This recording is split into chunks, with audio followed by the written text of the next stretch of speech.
देखिए विद्यार्थियों, इस क्लास में हम बात करेंगे कक्षा 10 गणित जो महत्वपूर्ण प्रश्न हैं उसके बारे में बात करेंगे। आज हम बात करेंगे अभ्यास पत्र नंबर 3 के बारे में। इससे पहले हमने महत्वपूर्ण प्रश्न की जो सीरीज शुरू की थी उसमें अभ्यास पत्र 1 और अभ्यास पत्र 2 कंप्लीट कर दिया है और आज हम शुरू कर रहे हैं अभ्यास पत्र नंबर 3। इस अभ्यास पत्र नंबर 3 में हमने जो महत्वपूर्ण प्रश्न है परीक्षा में पूछे जाते हैं वो प्रश्न लिए और 10 प्रश्न लिए। आज हम कोशिश करेंगे इस 10 प्रश्नों को सॉल्व करने की। यदि कोई विद्यार्थी इन 10 प्रश्नों को सॉल्व कर देता है तो लगभग वह बोर्ड में 14 से 15 नंबर को कंप्लीट कर लेगा। बहुत ही आसान प्रश्न है। इस टाइप के प्रश्न हर बार पेपर में पूछे जाते हैं, वो प्रश्न हमने इसको लिया है। तो शुरुआत करते हैं हम प्रश्न नंबर 1 से। देखो प्रश्न नंबर 1 है, वह है अभाज्य गुणनखंड विधि द्वारा 8, 9 और 25 का एचसीएफ व एलसीएम ज्ञात करना है।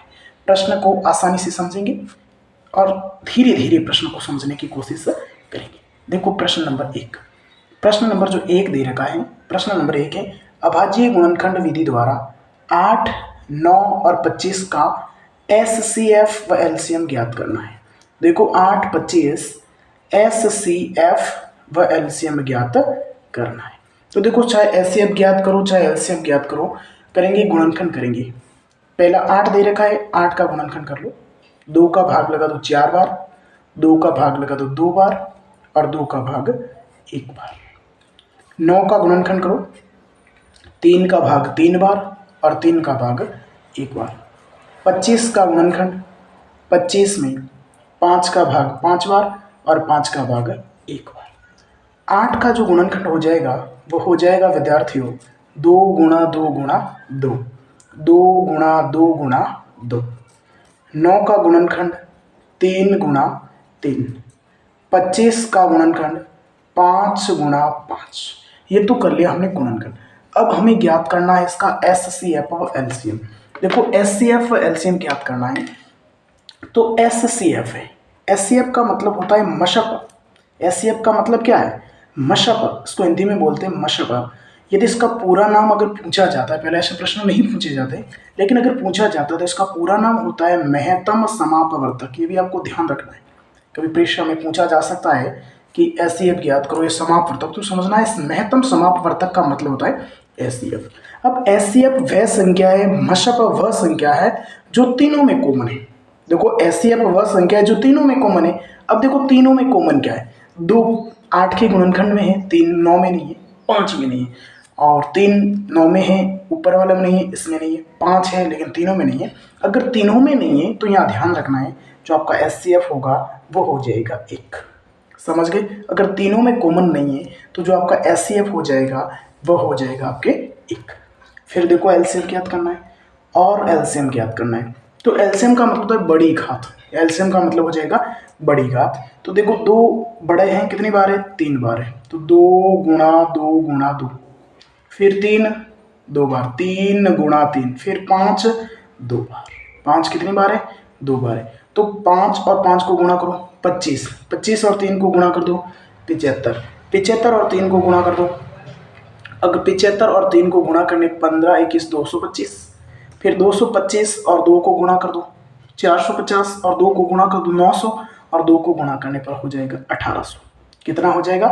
1800। तो देखिए विद्यार्थियों इस प्रश्न का एलसीएम कितना हो जाएगा? 1800 हो जाएगा। तो एक बार वापस इस प्रश्न को वापस देखते हैं। प्रश्न था अभाज्य गुणनखंड विधि द्वारा 8, 9, 25 का एचसीएफ व एलसीएम ज्ञात करो। तो ये 8, 9 और 25 का एचसीएफ व एलसीएम, पहला हमने 8 का गुणनखंड कर दिया, फिर 9 का गुणनखंड, फिर 25 का गुणनखंड। 8 का गुणनखंड 2 गुणा 2 गुणा 2, 9 का गुणनखंड 3 गुणा 3, 25 का गुणनखंड 5 गुणा 5। एचसीएफ, मशक या महत्तम समापवर्तक, ये तीनों आ सकते हैं। तो महत्तम समापवर्तक एचसीएफ या मशक वह संख्या है जो तीनों में कॉमन है। तो तीनों में कॉमन कोई संख्या नहीं है, इसका मतलब इसका एचसीएफ कितना है? 1 हो जाएगा। फिर देखो लशप, इसको लसप भी बोल सकते हैं, एलसीएम मतलब लशप। इसका पूरा नाम आ सकता है लघुत्तम समापवर्तक। लघुत्तम समापवर्तक वह संख्या हो जाएगी जो बड़ी संख्या है। तो लसप कितना है विद्यार्थियों? 1800। इस प्रकार से हमने पहले प्रश्न को कर दिया है कंप्लीट। अब बढ़ते हैं दूसरे प्रश्न की ओर।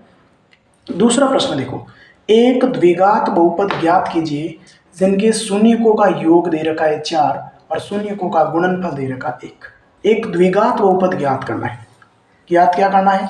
द्विघात बहुपद। देखो ज्ञात करना है इसमें द्विघात बहुपद, और द्विघात बहुपद ज्ञात करना है, दे रखा है शून्यकों का योगफल व गुणनफल। तो देखो द्विघात बहुपद, द्विघात बहुपद, और आपको पता है कि अगर द्विघात बहुपद ज्ञात करना है तो द्विघात बहुपद का जो मानक रूप होगा वह हो जाएगा A X square plus B X plus C. द्विघात बहुपद का जो मानक रूप होता है वह होता है A X square plus B X plus C. और प्रश्न में देखो दे क्या रखा है? शून्यकों का योगफल। प्रश्न में जो दे रखा है वह दे रखा है शून्यकों का योगफल, शून्यकों का योगफल, शून्यकों का योगफल। और शून्यकों का योगफल कितना दे रखा है विद्यार्थियों? शून्यकों का योगफल दे रखा है 4। शून्यकों का योगफल कितना है? 4 है। और शून्यकों का गुणनफल, शून्यकों का गुणनफल, देखो शून्यकों का गुणनफल कितना है? तो शून्यकों का गुणनफल जो दे रखा है वो दे रखा है 1। अब शून्यकों का योगफल 4 है, शून्यकों का गुणनफल 1 है। अब शून्यकों का योगफल ज्ञात करने के लिए आपने सूत्र पढ़ा होगा माइनस बी बटा ए, और गुणनफल के लिए पढ़ा होगा आपने सी बटा ए। सी बटा ए, इसको बटा में 1 मान लो और बटा में 1 मान लो। अब आपको मान रखो ए का मान, बी का मान, सी का मान। अब देखना है ए का मान, बी का मान और सी का मान। देखो ये ए किसका मान है विद्यार्थियों? ये ए का मान हो जाएगा देखो 1। सी का मान कितना हो जाएगा? 1 हो जाएगा। और बी का मान कितना है? ये माइनस में ना, तो इसका मतलब बी का मान कितना हो जाएगा? -4 हो जाएगा। कितना हो जाएगा विद्यार्थियों? -4 हो जाएगा। तो ए का मान 1, बी का मान -4 और सी का मान कितना है? 1। अब ये द्विघात बहुपद का मानक रूप होता है A X square plus B X plus C. अब इसको मान रखना है, बस क्या करना है? मान रखना है। देखो इसमें मान रखेंगे, जो A X square plus B X plus C दे रखा है, इसमें मान रखेंगे 1, ये मान रखो 1 और एक्स स्क्वायर को गुणा करेंगे एक्स स्क्वायर, माइनस ये बी का मान 4 है और एक्स का गुणा करेंगे एक्स हो जाएगा, और सी का मान कितना हो जाएगा? 1 हो जाएगा। तो हमें ज्ञात करना था द्विघात बहुपद, तो ये देखो द्विघात बहुपद है। क्या हो गया? द्विघात बहुपद। एक बार वापस प्रश्न को समझ लेते हैं। प्रश्न था एक द्विघात बहुपद ज्ञात कीजिए जिनके शून्यकों का योग 4 और शून्यकों का गुणनफल 1 दे रखा है। शून्यकों का योगफल तो दे रखा है 4 और गुणनफल दे रखा है 1। ये देखो ज्ञात करना है द्विघात बहुपद, और द्विघात बहुपद में A X square plus B X plus C. शून्यकों का योगफल 4 और शून्यकों का गुणनफल 1। योगफल ज्ञात करने के लिए माइनस बी बटा ए, गुणनफल के लिए सी बटा ए। का मान 1 है, सी का मान 1 है और बी ये माइनस है तो -4। अब ये मान रखेंगे, ए का मान 1 रख लो, बी का मान -4 रख लो और सी का मान रखो 1। तो इस प्रकार से हमने ज्ञात कर लिया विद्यार्थियों एक द्विघात बहुपद। अब बढ़ते हैं प्रश्न नंबर 3 की ओर। प्रश्न नंबर 3 की ओर बढ़ते। प्रश्न नंबर 3 क्या दे रखा है इसको समझो। प्रश्न नंबर जो 3 दे रखा है वह है अनुपातों a1 बटा a2, b1 बटा b2, c1 बटा c2 की तुलना कर ज्ञात कीजिए कि समीकरण युग्म संगत होगा या असंगत होगा। हमें a1 बटा a2, b1 बटा b2 और c1 बटा c2 की तुलना कर बताना है कि जो समीकरण युग्म होगा वह संगत होगा या असंगत होगा। ये देखो समीकरण दे रखा है, समीकरण दे रखा है 2x माइनस 3y बराबर 8 और 4x माइनस 6y बराबर 9। एक बार इसको लिख लेते हैं हम प्रश्न को। जो प्रश्न दे रखा है, देखो प्रश्न जो दे रखा है वो मैं आपको बता देता हूँ। प्रश्न दे रखा है 2x माइनस 3y बराबर 8, इसको मान लो समीकरण नंबर 1 मान लो। और दूसरा जो समीकरण दे रखा है वो 4x माइनस 6y बराबर 9, ये समीकरण नंबर 2 है। अब आपको इसमें पूछा गया है कि आपको तुलना करके बताना है कि जो समीकरण युग्म संगत होगा या असंगत होगा। संगत है या असंगत है दोनों को पता करना है दो समीकरण में। तो पहले आपको पता होना चाहिए कि संगत या असंगत क्या होता है।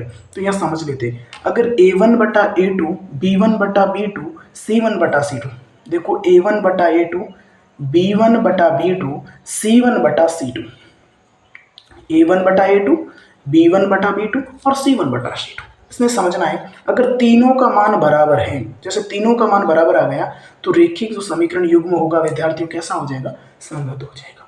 तीनों का मान भी अलग अलग आ गया तो भी क्या हो जाएगा, संगत। देखो तीनों का मान बराबर है तो भी संगत, अलग अलग है तो भी संगत, लेकिन इन तीनों में से दो का मान बराबर है, तीसरे का अलग है कोई भी, तो वह हो जाएगा आपका असंगत। ये ध्यान रखना है। जैसे मान लो दो का तो बराबर है, एक अलग है, तो वह असंगत होगा। तीनों का बराबर है या तीनों का अलग अलग है तो हो जाएगा आपका संगत। देखते हैं, सॉल्व करते हैं प्रश्न को। ये प्रश्न दे रखा है, अब सॉल्व करेंगे इसको। तो समीकरण नंबर जो 1 है उसको हल करेंगे। समीकरण 1 को हल करने पर, 1 को हल करने पर, हल में ये हो जाएगा, देखो 2x माइनस 3y। अब हल करेंगे बराबर, उस तरफ प्लस में है ना, तो इस तरफ पक्षांतर करने पर हो जाएगा विद्यार्थियों -60, बराबर में 0 हो जाएगा। अब इसमें ये a1 का मान है, तो a1 का मान कितना है 2, b1 का मान देखो -3, b1 का मान हो जाएगा -3, और c1 का मान कितना हो जाएगा विद्यार्थियों, ये हो जाएगा -8। अब करो प्रश्न नंबर 2 को हल, समीकरण नंबर 2 को हल करने पर, समीकरण नंबर 2 को हल करने पर, समीकरण नंबर 2 को हल करने पर, अब समीकरण जो 2 दे रखा है वह दे रखा है 4x माइनस 6y बराबर 9 दे रखा है, यह है।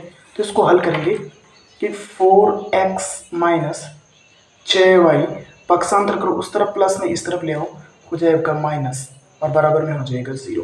तो ये हो जाएगा आपके a2 का मान 4, ये हो जाएगा b2 का मान -6, और ये हो जाएगा आपके c2 का मान -9।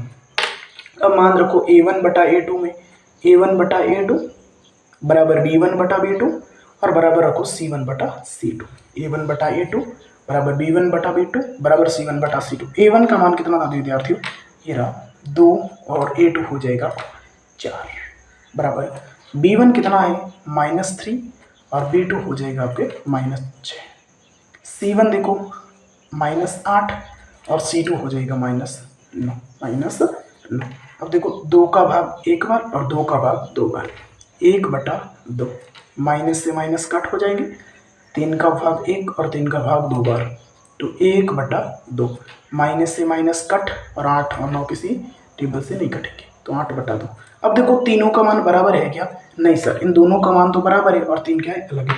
अगर 2 का मान बराबर है, जैसे मान लो a1 बटा a2 का मान b1 बटा b2 के बराबर है, लेकिन इसका जो मान है वो c1 बटा c2 के बराबर नहीं है, तो यहाँ समझना है 2 का मान बराबर है, तीसरा का बराबर नहीं है, तो रेखिक समीकरण युग्म होगा विद्यार्थियों, वो कैसा हो जाएगा आपका, असंगत हो जाएगा।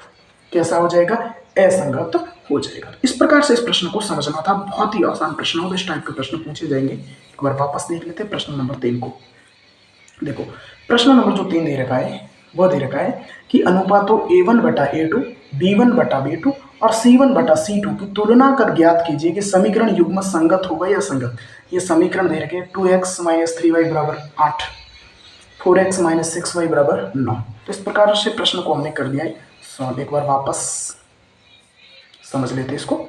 ये पहला समीकरण है, ये दूसरा है। हम ये देखना है कि तीनों का मान बराबर है तो हमें संगत बताना है, अलग अलग है तो भी हमें संगत बताना है, और 2 बराबर है तो हम असंगत बता देंगे।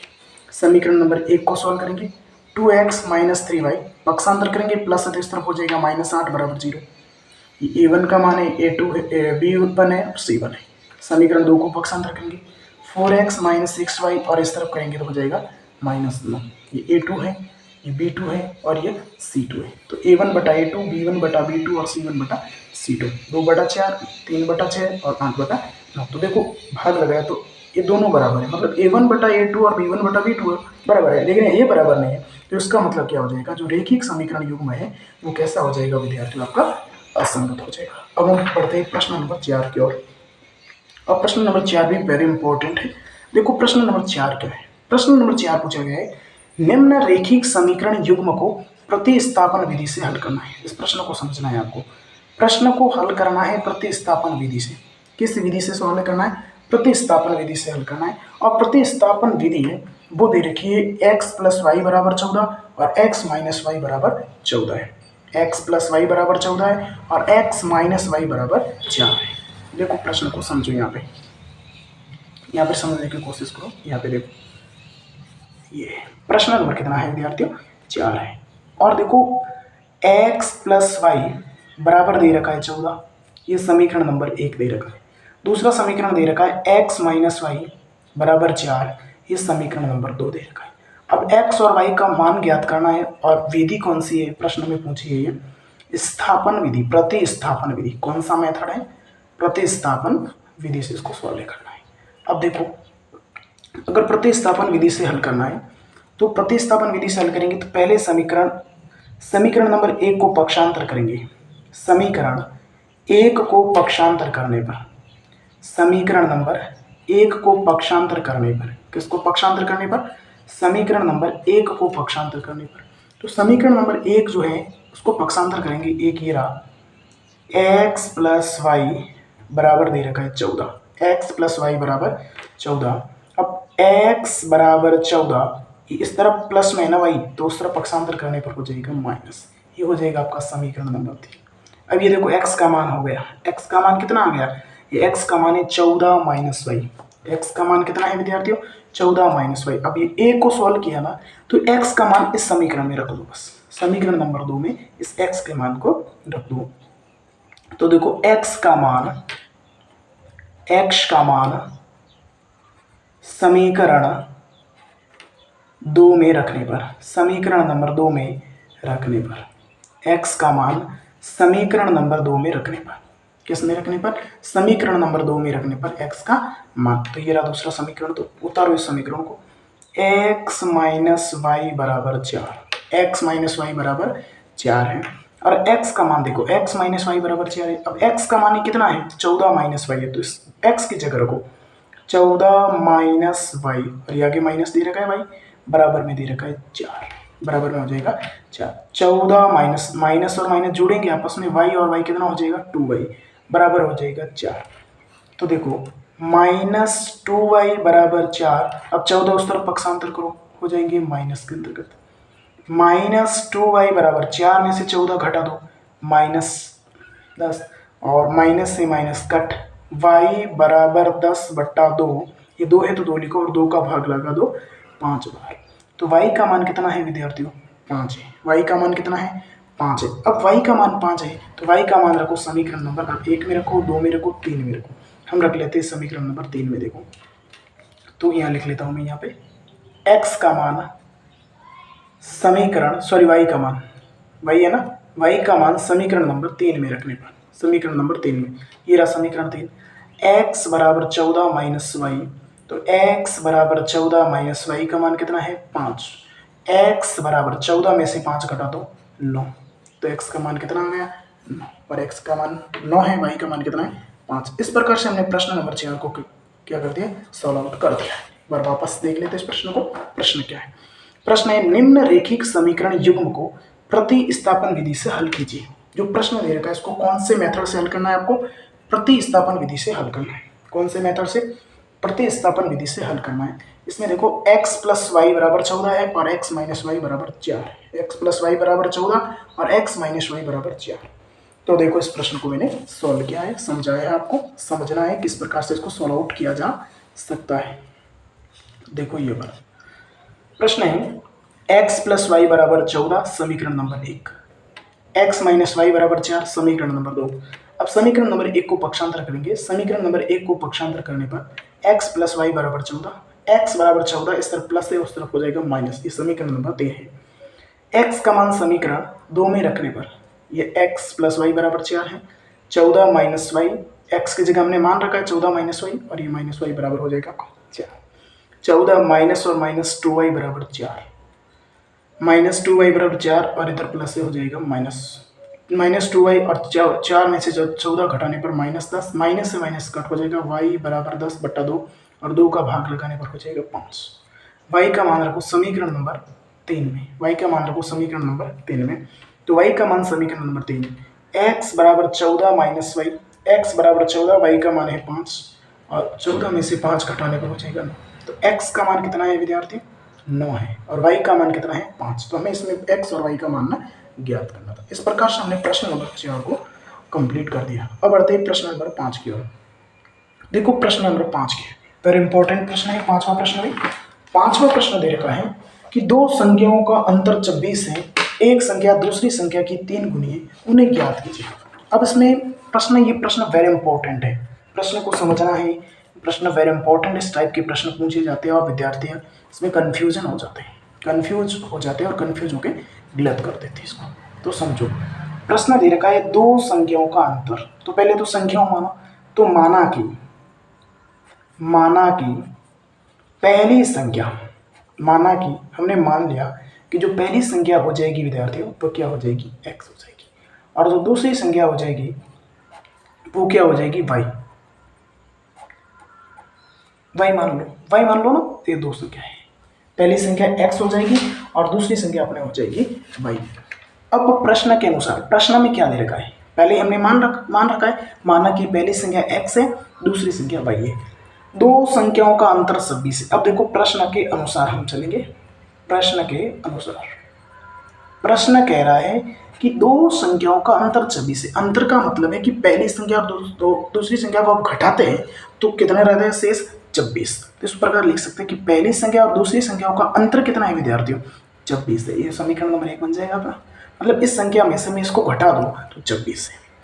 एक संख्या दूसरी संख्या की 3 गुनी है।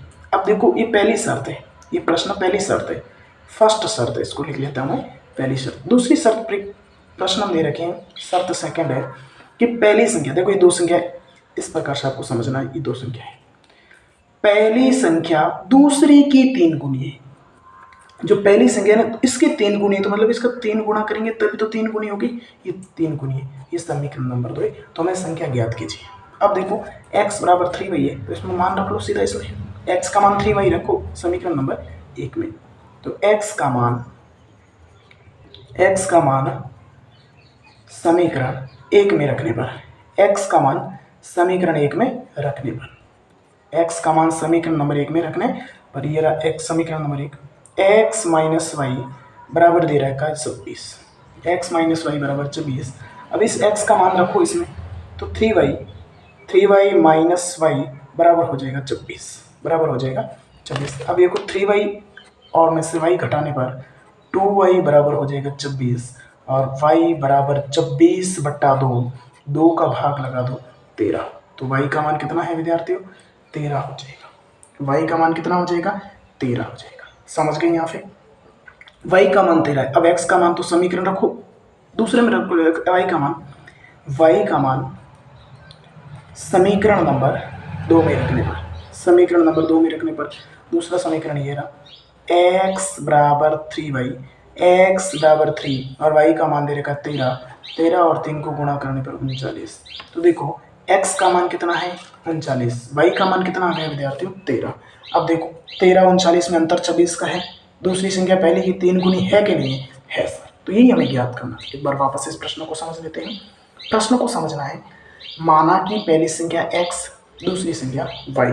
प्रश्न के अनुसार पहली शर्त है दोनों का अंतर x माइनस वाई बराबर 40। अंतर का मतलब घटा, पहली संख्या में से मैं दूसरी संख्या को घटाता हूँ तो 40 शेष रहते हैं। दूसरी शर्त है कि पहली संख्या दूसरी की 3 गुणी है, तो x बराबर 3y होगा। और माना कि x का मान है, तो x का मान समीकरण नंबर 1 में रख लो, x माइनस वाई बराबर 26, x का मान 3y है, वही रखो समीकरण नंबर 1 में। ये रहा समीकरण नंबर 1, x का मान है 3y माइनस y बराबर 26, 3 में से 1y घटाने पर 2y बराबर 26, y बराबर 26 बटा 2 और 2 का भाग लगाने पर 13। अब y का मान रखेंगे समीकरण नंबर 2 में। ये रहा दूसरा समीकरण, x बराबर 3y, x बराबर 3y का मान यहाँ पे 13 है।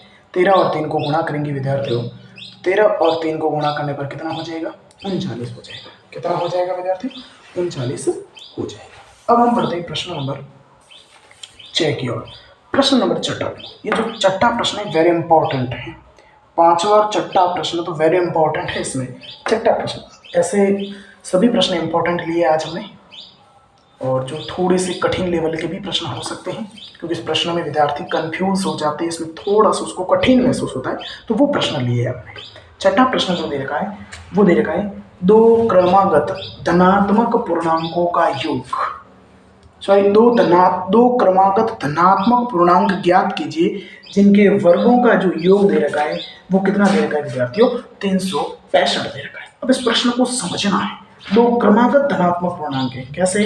दो क्रमागत धनात्मक पूर्णांक है और उन्हें ज्ञात करना है और वर्गों का योग दे रखा है अपने 365 है। तो देखो प्रश्न नंबर 6 को समझना है। तो पहले तो हमें क्रम धनात्मक पूर्णांक और वो भी क्रमागत है। क्रमागत का मतलब एक क्रम से लेना है। पहले x ले लो और दूसरा हो जाएगा अपना x+1। तो देखो माना कि पहला पूर्णांक माना कि पहला जो पूर्णांक हो जाएगा विद्यार्थियों वो हो जाएगा अपना x।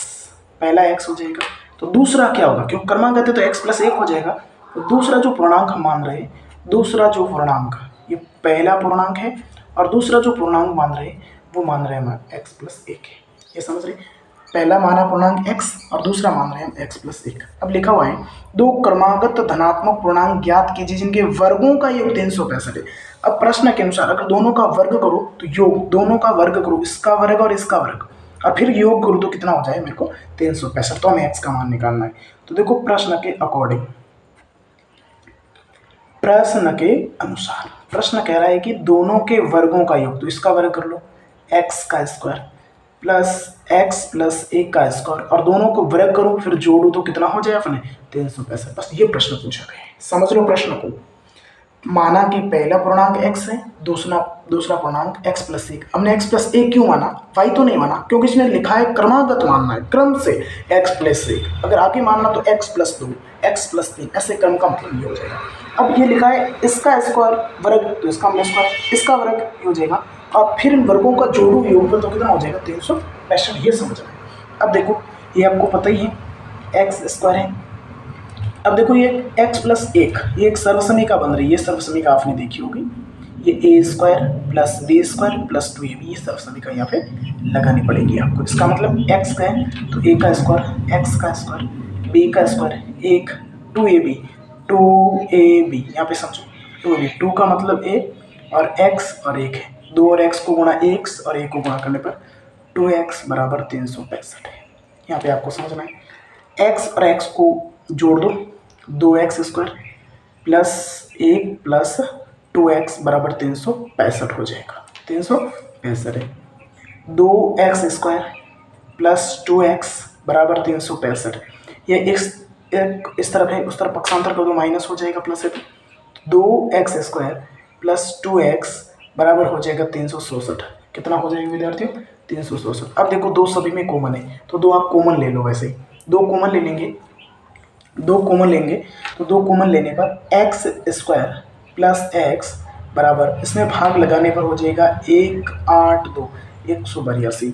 तो x² + x पक्षांतर करो 182 = 0।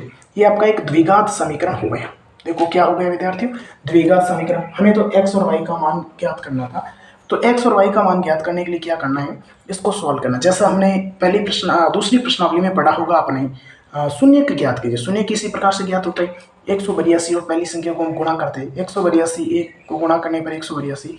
तो हमें एक x के टुकड़ा करना है 2, जिसको जोड़ने पर तो जोड़ने या घटाने पर तो x बन जाए और गुणा करने पर बन जाए हमारी 182। तो देखो 14 और 13, 14x और 13x हो जाएगा। 14x में से 13x घटा दो तो अपने रहेगा x। 14 में से 13 घटाऊंगा तो रह जाएगा x और 14 और 13 को मैं गुणा करूंगा तो अपने बन जाएगा 182। तो देख लेते हैं इस प्रश्न को। x² + 14x - 13x - 182 बराबर 0 हो जाएगा। ये दोनों संख्याओं का बना लो जोड़ा। ये दोनों में से कॉमन ले लो, दोनों में से कॉमन आ जाएगा अपना x और यहाँ पे x का भाग लगा दूंगा x + 14 और इन दोनों में से कॉमन लेता हूँ मैं 13 तो x माइनस, फिर हो जाएगा वापस, सॉरी माइनस और माइनस को गुणा प्लस और 14, 13 का भाग इसमें 14 बार है। एक संख्या तो ये ले लो x + 14 और दूसरी संख्या आप ये ले लो x - 13। अब ज्ञात करना तो बराबर में 0 मान लो और बराबर में मान लो 0, बराबर मान लिया अपने 0। x बराबर इस तरफ प्लस है, उस तरफ हो जाएगा -14 और x बराबर इस तरफ माइनस है और पक्षांतर करेंगे तो हो जाएगा प्लस। तो x का मान देखो माइनस तो हो नहीं सकता, तो ऋणात्मक तो हो नहीं सकता, तो हम लेंगे धनात्मक, हम लेंगे धनात्मक। तो पहले क्या माना था हमने? पहले हमने माना था देखो x का मान, पहला पूर्णांक हमने x माना था। अब पहला पूर्णांक हमने x माना था तो देखो पहला पूर्णांक x से तो x का मान आया कितना है, पहला पूर्णांक में x का मान आया कितना है विद्यार्थियों, ये देखो यहाँ पे प्रश्न सॉल्व किया हमने, आया कितना है 13 आया, तो x का मान हम मान लेंगे 13। दूसरा पूर्णांक देखो, दूसरा मान है x प्लस 1, x का मान 13 है प्लस 1 बराबर 14 है। ये तो पहला तो 13 हो जाएगा और दूसरा हो जाएगा 14।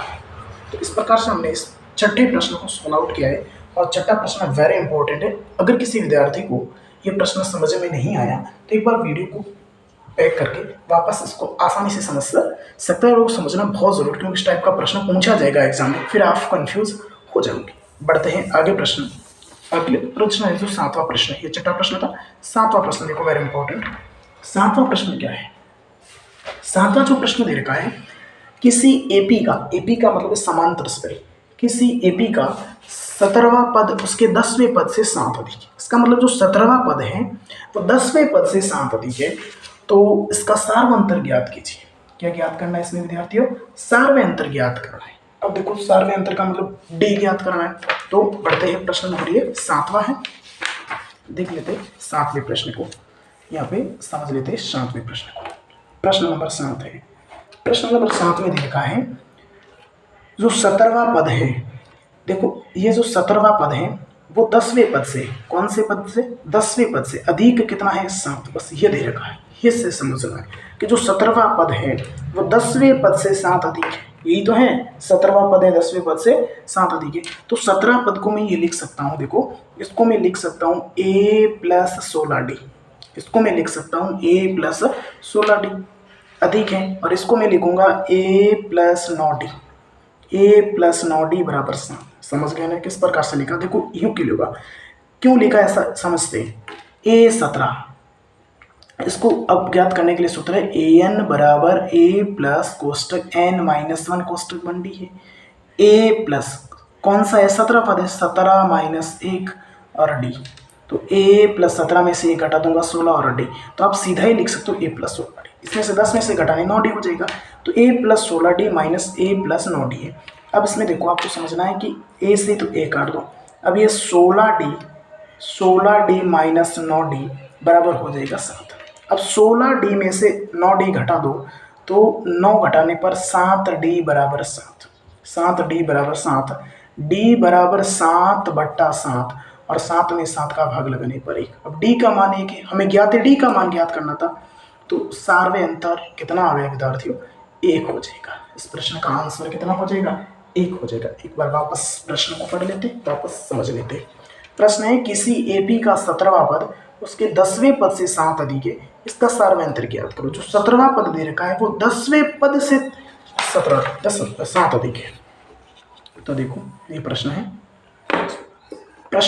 17वां पद 10वें पद से 7 अधिक है, इसको समझने के a प्लस 16d, इसको लिखेंगे a प्लस 16d। जैसे मान लो a 15 है तो इसको लिख सकते हैं आप a प्लस 14d, जैसे a प्लस 11 को लिखना है तो इसको लिखेंगे a प्लस 10d, इस प्रकार से। और इधर से a प्लस 9d बराबर 7 है, a से a कट हो जाएगा, 16d माइनस 9d बराबर 7, 16 में से 9 घटाने पर 7d बराबर 7, और d बराबर 7 बटा 7, 7 में 7 का भाग 1, तो सार्वंतर कितना हो जाएगा विद्यार्थियों, 1 हो जाएगा। इस प्रकार से हमने 7वें प्रश्न को सॉल्व आउट कर लिया। अब प्रश्न नंबर 8 की ओर बढ़ते हैं, प्रश्न नंबर बढ़ेंगे 8 की ओर, और 8वां प्रश्न भी वेरी इंपॉर्टेंट है। 8वां प्रश्न इसमें दे रखा है, ऐसे प्रथम 40 धन पूर्णांकों का योग ज्ञात कीजिए जो 6 से विभाज्य है। मतलब प्रथम 40 धन पूर्णांकों का योग ज्ञात करना है और 6 से विभाज्य। अब देखो 6 से विभाज्य, 6 से विभाज्य का मतलब यहाँ पे समझना है कि वह संख्या है इसमें 6 का भाग पूरा पूरा जाता है। प्रश्न नंबर 8वां है, देखो पहला 6 हो जाएगा, 6 के बाद में 12, 12 के बाद में 18, और 18 के बाद में 24, और लास्ट साल 40 तक ज्ञात करना है। कितने तक ज्ञात करना है, 40 का योगफल ज्ञात करना है, यही प्रश्न पूछा गया ना।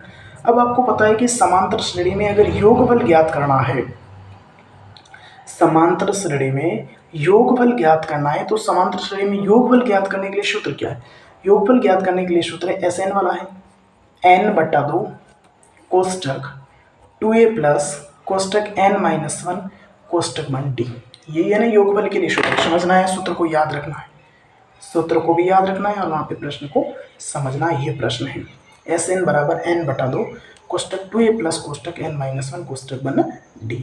इसमें a का मान कितना है, देखो प्रथम पद, a का मतलब प्रथम पद है 6, d का मान सारवंतर 12 में से 6 घटा दो 6, और n का पद कितने का योगफल ज्ञात करना है विद्यार्थियों, 40 का में योगफल ज्ञात करना है। तो देखो रखो इसमें मान Sn बराबर n बटा 2 40 बटा 2 कोष्टक 2, a का मान कितना है 6 प्लस 40 माइनस 1 और d हो जाएगा 6, 2 का भाग लगा दो इसमें, 20 गुणा 2 और 6 को करो गुणा, 12 प्लस 40 में से घटा दो 39 गुणा 6, 20 कोष्टक 12 प्लस इसको गुणा करो 6 9 54, 5 18 और 5 23, 20 गुणा इसको दोनों को जोड़ दो, जोड़ने पर 6 4 2 246, इसको गुणा करेंगे तो 0 12 9 4 4920 आपका आंसर हो जाएगा। कितना हो जाएगा विद्यार्थी, 4920 इस प्रश्न का आंसर हो जाएगा। देखो किस प्रकार से प्रश्न था, कौन सा प्रश्न था, प्रश्न था ऐसे प्रथम 40 धन पूर्णांकों का योग ज्ञात कीजिए योग ज्ञात कीजिए जो 6 से विभाज्य, मतलब 6 से विभाज्य का मतलब है कि 6 से 6 का भाग पूरा पूरा जाता है। तो हमने देखा 6 12 18 24 और 40 का ज्ञात करना, 40 तक का योगफल। अब योगफल ज्ञात करने के लिए सूत्र है Sn बराबर n बटा 2 कोष्टक 2a प्लस कोष्टक n माइनस 1 कोष्टक 1d। इसमें a का मान 6 है, d का मान 12 में 6 घटाने पर 6 है, n मतलब 40 पदों का योगफल 40 है। मान रखा 40 बटा 2 20, 6 और 2 को गुणा 12, 40 माइनस 1 तो 39 और 6, 39 और 6 को गुणा करेंगे 234 और 12 जोड़ने पर 246 और 20 को गुणा करने पर हो जाएगा 4920। कितना हो जाएगा विद्यार्थियों, 4920 हो जाएगा। इस प्रश्न प्रकार से हमने 8वें प्रश्न को सॉल्व आउट कर दिया है। अब बढ़ते हैं प्रश्न नंबर 9 की ओर। अभी 9वां प्रश्न बहुत ही ज़्यादा इंपॉर्टेंट है, ये वेरी इंपॉर्टेंट लगा दो।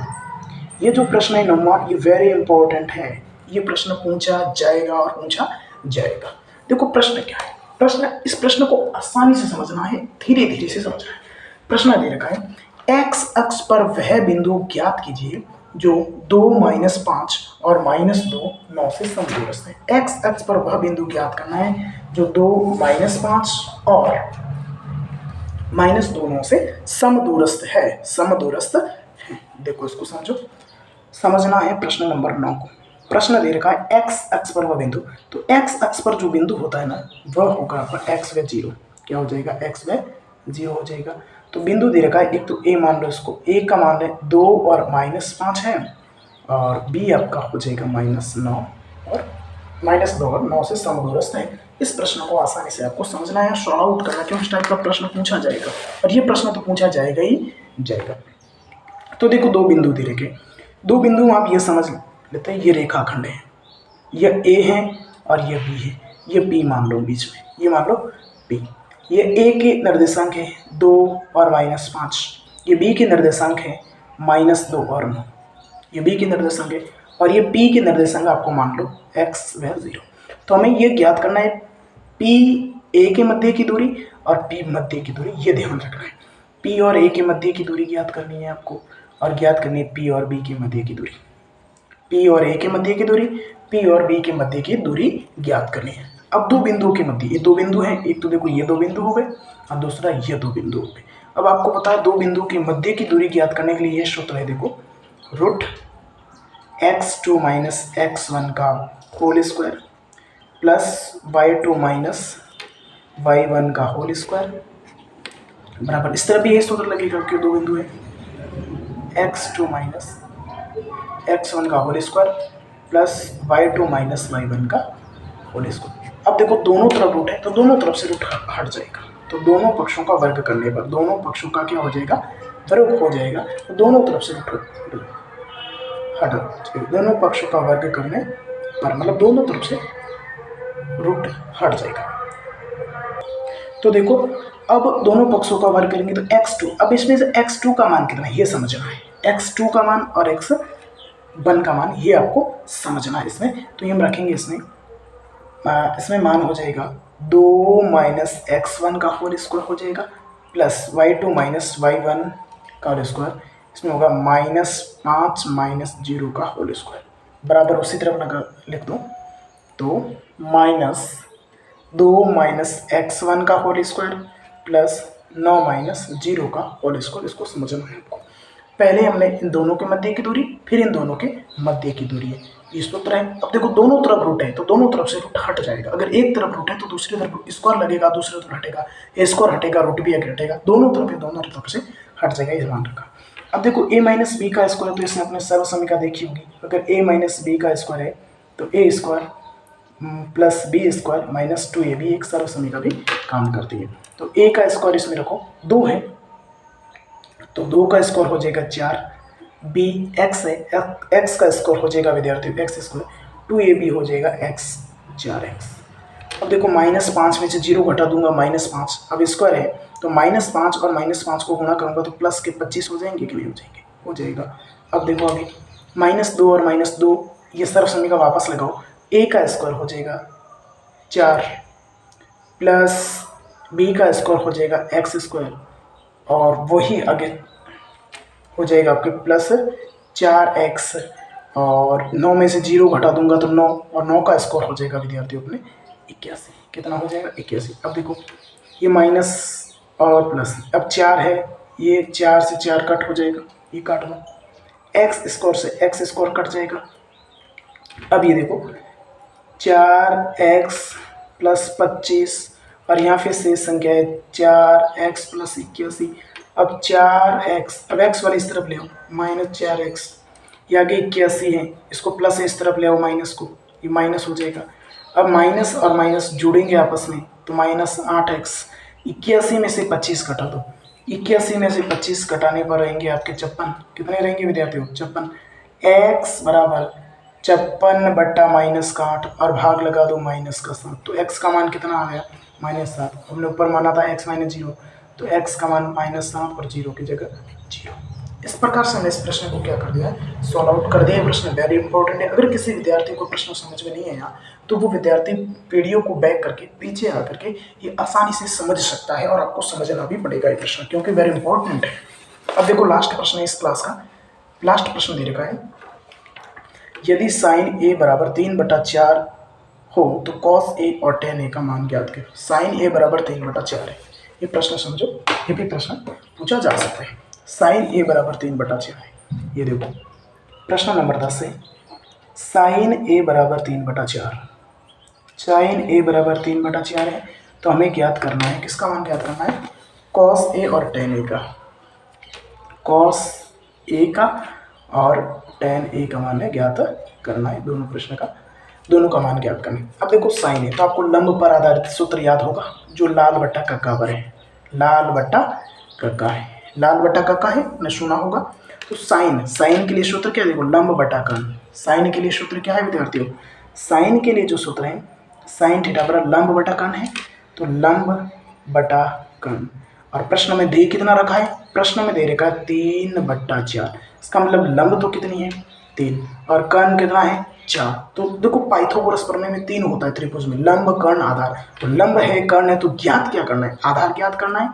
तो आधार ज्ञात करने के लिए आपको याद होगा पाइथागोरस प्रमेय, पाइथागोरस प्रमेय, पाइथागोरस प्रमेय। अगर पाइथागोरस प्रमेय से आधार ज्ञात करना मान लो तो आधार ज्ञात करने के लिए सूत्र है आधार स्क्वायर बराबर कर्ण का स्क्वायर माइनस लंब का स्क्वायर, कर्ण का स्क्वायर माइनस लंब का स्क्वायर, एक्स स्क्वायर बराबर कर्ण, कर्ण कितना है 4 का स्क्वायर माइनस लंब कितना है 3 का स्क्वायर, कितना हो जाएगा विद्यार्थियों 3 का स्क्वायर। एक्स स्क्वायर बराबर 4 का वर्ग 16, 3 का वर्ग 9, एक्स स्क्वायर बराबर 16 में से 9 घटा दो रहेंगे 7 और एक तरफ से स्क्वायर हटा दो दूसरी तरफ लग जाएगा रूट, तो आधार कितना है √7। अब देखो लंब कितना था, लंब तो कितना था 3, आधार कितना है, सॉरी कर्ण कितना है 4 और आधार हमने कितना ज्ञात कर लिया √7 है। अब प्रश्न में क्या पूछा, प्रश्न में पूछा कॉस a का मान tan a का मान। अब देखो लाल बट्टा का में ये साइन का सूत्र है और ये कॉस, कॉस का सूत्र है आधार बटा कर्ण, आधार बटा कर्ण, आधार देखो कितना आया √7 और कर्ण कितना है 4, तो कॉस a का उत्तर हो जाएगा √7/4। 4। tan के लिए सूत्र है लंब बटा आधार।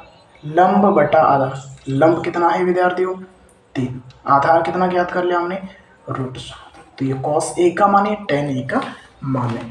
इस प्रकार से हमने इस क्लास में बहुत ही महत्वपूर्ण प्रश्न है, जो 10 प्रश्न महत्वपूर्ण प्रश्न है, उन प्रश्नों को सॉल्व किया है। आपको इस प्रश्न को समझना है। अगर किसी विद्यार्थी को कोई भी प्रश्न समझ में नहीं आता है तो अपना जो कमेंट बॉक्स है, इस वीडियो के कमेंट बॉक्स में कमेंट कर सकता है। हम कोशिश करेंगे उस प्रश्न के आंसर देने की। अगर विद्यार्थियों अगर किसी विद्यार्थी को प्रश्न समझ में नहीं आता तो प्रश्न को 1 से 2 बार देखना है। क्लास को 1 से 2 बार क्लास को देखना है, तब समझ में आएगा। फिर भी समझ में नहीं आया तो वो विद्यार्थी प्रश्न पूछ सकता है कमेंट बॉक्स में। थैंक यू, धन्यवाद।